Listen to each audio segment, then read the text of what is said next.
আলহামদুলিল্লাহ, আল্লাহ রাব্বুল আলামিনের শুকরিয়া আদায় করছি। আজকের জুলাই শহীদ স্মৃতি ফুটবল টুর্নামেন্টের ফাইনাল খেলায় যারা বিজয়ী হয়েছেন তাদেরকে ধন্যবাদ, যারা বিজিত হয়েছেন তাদেরকেও কংগ্রাচুলেশন। আমি খেলা দেখতে দেখতে মাঝে মাঝে নোয়াখালী, মাঝে মাঝে নরসিংদী। এখন অবশ্য যারা জিতছে তাদের পক্ষেই, কারণ জেতার পক্ষে থাকাই নিরাপদ আর কি। তো সমস্যা নাই, আমাদের নোয়াখালী অনেক ভালো খেলছেন আলহামদুলিল্লাহ। নোয়াখালী সামনে জিতবেন ইনশাআল্লাহ। সারা দেশব্যাপী 64 জেলায় এই খেলা অনুষ্ঠিত হয়েছে এবং প্রায় 140টি শাখা এই খেলায় অংশগ্রহণ করছে। এর মধ্য থেকে আপনারা বাছাই হয়ে এই পর্যন্ত আসছেন, তার মানে আপনারা অনেক ভালো, অনেক কোয়ালিটি মেনটেন করে এখানে আসছেন। যারা বিজিত হয়েছেন তাদের কাপের সাইজ আর এটা প্রায় সমান। এটা নেয়ার সময় কেউ বুঝবে না যে কোনটা হারা আর কোনটা জিতা, এজন্য টেনশনের কোনো কারণ নেই। খুশি মনে যেতে হবে।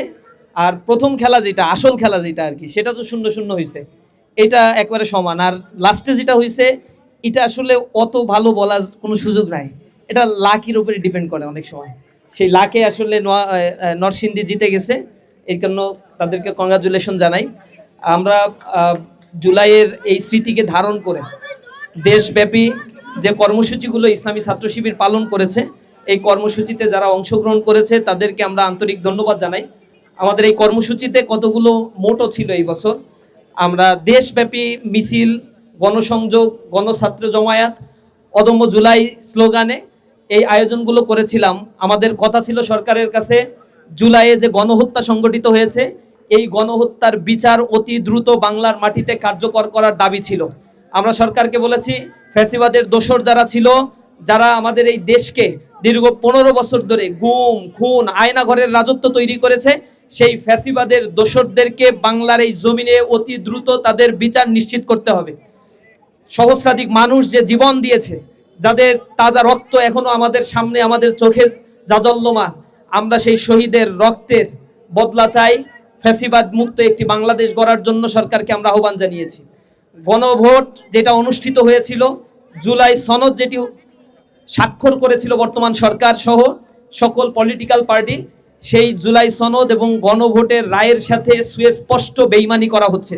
আমরা দেখতে পাচ্ছি প্রায় 6 মাস অতিবাহিত হওয়ার পরেও গণভোটের রায় বাস্তবায়ন হয় নাই।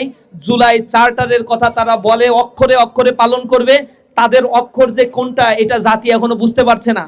তারা কি চাইনিজ অক্ষরে পালন করবে নাকি ফ্রান্স অক্ষরে পালন করবে আল্লাহই ভালো জানে। আমরা তাদের বলি বাংলা অক্ষরে পালন করে অতি দ্রুত জুলাই চার্টার শতভাগ বাস্তবায়ন করে ফ্যাসিবাদ মুক্ত একটি স্বৈরাচার মুক্ত সুন্দর বাংলাদেশ এই জাতিকে আপনারা উপহার দেন। অন্যথায় আপনারা যে রাস্তা ধরেছেন, যেভাবে আপনারা দলীয়করণ করছেন, অন্ধ দলীয়করণ করে দেশকে যেভাবে লোপাট করছেন, লুটপাট করে সকল সম্পদ কুক্ষিগত করেছেন, সকল নির্বাচিত প্রতিনিধিদের বদৌলতে প্রত্যেকটা জায়গায় প্রশাসনিক দপ্তরগুলোতে আপনারা নিজস্ব পলিটিক্যাল এজেন্ডা বাস্তবায়নের জন্য পলিটিক্যাল ব্যক্তিদেরকে আপনারা নিয়োগ দিয়েছেন। এই জায়গা থেকে ফেরত আসুন, যুব সমাজ আপনাদেরকে সহযোগিতা করবে। অন্যথায় দেশকে নিয়ে আপনারা যে ষড়যন্ত্রে লিপ্ত হয়েছেন, যেভাবে আবার দলীয়করণ, অন্ধ দলীয়করণে আপনারা মেতে উঠেছেন, আমরা দেখতে পাচ্ছি বিসিএস এ কিছু খবর আমরা পেয়েছি, তারা তাদের দলীয় লোক নিয়োগ দেওয়ার জন্য ভিতরে ভিতরে তালিকা সংগ্রহ করা শুরু করেছে। তারা বিভিন্ন জায়গায় প্রশাসনিক দপ্তরগুলোতে, বিভিন্ন সিটি কর্পোরেশনগুলোর নিয়োগগুলোতে, উপজেলা পর্যায়ের নিয়োগগুলোতে তাদের দলীয় নেতাকর্মী নিয়োগের জন্য তারা নিয়োগ বাণিজ্য ইতিমধ্যেই শুরু করেছে।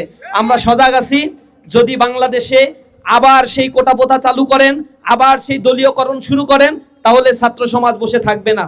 আমরা রাস্তায় নামবো, আমরা বিপ্লব করব, বিদ্রোহ করব। আমরা তরুণ সমাজকে সেই বার্তা দেওয়ার জন্য সারা মাসব্যাপী বাংলাদেশের প্রত্যন্ত অঞ্চলগুলোতে এই জুলাই স্মৃতি ফুটবল টুর্নামেন্টের মধ্য দিয়ে যুবকদেরকে আমরা একতাবদ্ধ করেছি। তারা সংঘবদ্ধ হয়ে এই বাংলাদেশকে স্বৈরাচার এবং ফ্যাসিবাদের দোসরদের থেকে মুক্ত করবে ইনশাআল্লাহ। যারা এই খেলায় শুরু থেকে অংশগ্রহণ করেছেন, সহযোগিতা করেছেন, আমাদের মাঝে সাবেক কেন্দ্রীয় সভাপতি মোহতারাম ইয়াসিন আরাফাত ভাই উপস্থিত হয়েছেন, সাথে জামাত ইসলামীর অত্র থানার সম্মানিত আমির উপস্থিত হয়েছেন, অন্যান্য নেতৃবৃন্দ এখানে উপস্থিত রয়েছেন, ইসলামী ছাত্র শিবিরের সেক্রেটারিয়েট বিন্দু উপস্থিত রয়েছেন, প্রিয় সাংবাদিক বন্ধুগণ দীর্ঘ সময় ধরে কষ্ট করে আমাদের সাথে উপস্থিত হয়েছেন। পাশাপাশি নরসিংদী এবং নোয়াখালী শহর এবং নরসিংদী জেলার দায়িত্বশীল ভাইয়েরা কষ্ট করে সকাল থেকে জার্নি করে এখানে এসে এই নান্দনিক খেলা আমাদেরকে উপহার দিয়েছেন। সকলকে ইসলামী ছাত্র শিবির কেন্দ্রীয় সংগঠনের পক্ষ থেকে আন্তরিকভাবে মোবারকবাদ এবং ধন্যবাদ জানাচ্ছি। যারা বিজয়ী হয়েছেন অথবা যারা বিজিত হয়েছেন সকলকে ইসলামী ছাত্র শিবিরের পক্ষ থেকে আবারও কংগ্রাচুলেশন জানিয়ে আমার কথা শেষ করছি। আসসালামু আলাইকুম ওয়া রাহমাতুল্লাহি ওয়া বারাকাতুহু।